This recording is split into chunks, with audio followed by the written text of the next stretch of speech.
How to use the Credit Karma mobile app on Android. First of all, open the app and sign in using your registered email and password. After signing in, you will land on the main dashboard. At the top, you will see your credit score. Tap on the score to view detailed report including credit utilization, payment history, and more. Next, explore the tabs at the bottom of the screen. The Home tab gives you a snapshot of your credit score, recent changes, and personalized recommendations. The Edit tab allows you to update your personal and financial details like income, phone number, or address.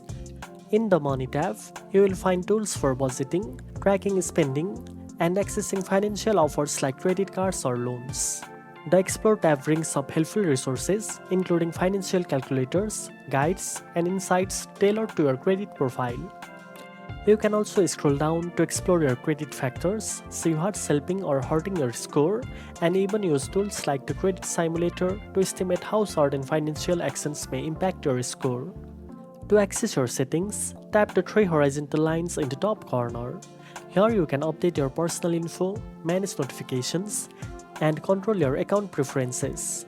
Now you know how to use the Credit Karma mobile app on Android. If you found this video helpful, don't forget to like, share, and subscribe for more financial tips. Thanks for watching, and I'll see you in the next one.